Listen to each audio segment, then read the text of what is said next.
మీరు చేసిన ఇంకా ఎక్స్ట్రా చేసిన పని చెప్పండి. సిఆర్డి పరంగా వాళ్ళకి రైతుకి మెల్లి చెప్పండి.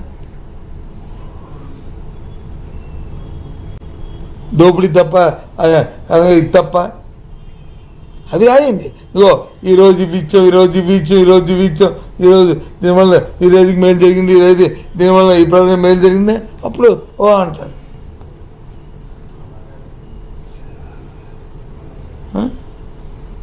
మేము అక్కడ నుంచి ఆ కరకట్ట రోడ్డు మీద నుంచి అసెంబ్లీకి వెళ్తుంటాం. ఆ అసెంబ్లీ సమావేశాన్ని 4 వెళ్తాం, ఉట్టప్పుడు వెళ్తాం.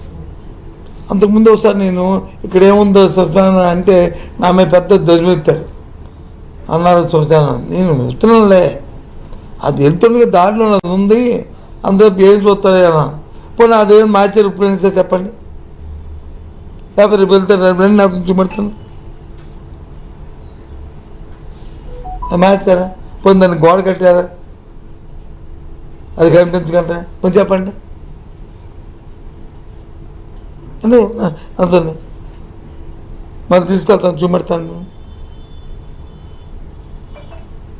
ఆ రాజుగారు ఇది ఉంటుంది కదా, ఇది పెంచాన రాజు ప్రకృత ఇది ఉంటుందా అంటే డౌన్ దిగిన దగ్గర అక్కడ అదే నేను మాట వరుసుకున్నాను, అంతే మాట వరుసుకున్నాను.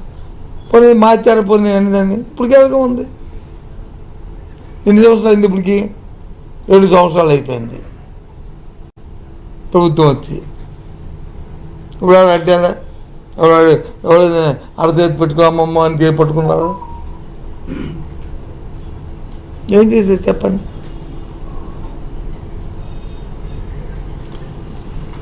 ఇది డైవర్షన్ చేయడానికి ప్రభుత్వం చేయవలసిన కార్యక్రమాలు వచ్చి జరగకపోవడం, ప్రజలు ఇబ్బంది, అన్ని వర్గాల ప్రజలు ఇబ్బంది పడుతుండడం.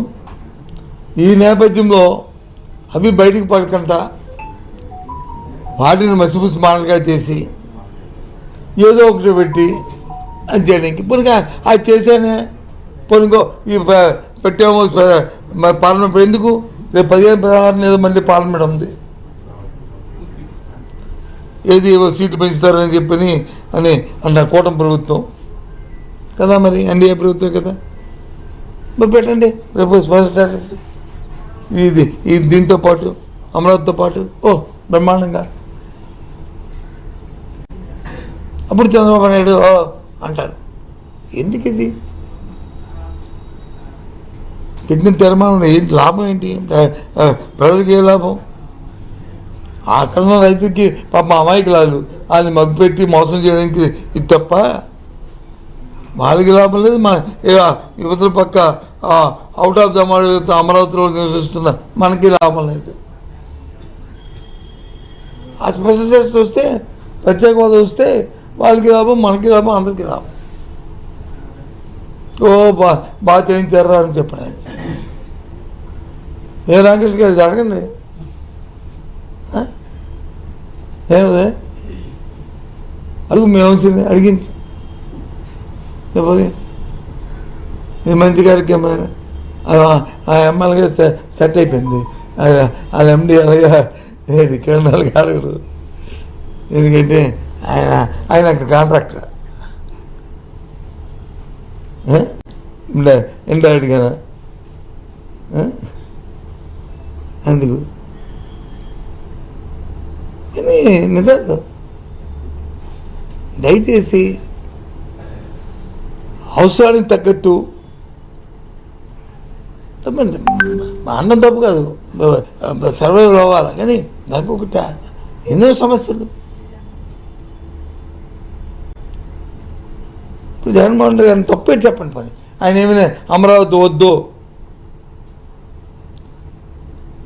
అని ఎక్కడైనా ఆ వద్దని మాట అన్నాడా? ఆయన స్పీచ్లో ఇది ఉంటే బాగుంటుంది అన్నారుగా.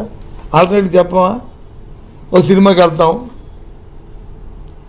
లేకపోతే ఇంకో దేనికి వెళ్తాం, ఫంక్షన్కి వెళ్తాం, మరి ఇంతకంటే ఇంతగా తీర్చి బాగుంది కదా అనుకుంటామా? అనుకో ఏంటి ఊరిగా ఏదో సాధించినట్టుగా ఇప్పటికీ చెప్తున్నాం మేము, దయచేసి ప్రభుత్వ ధనాన్ని దుర్వినియోగం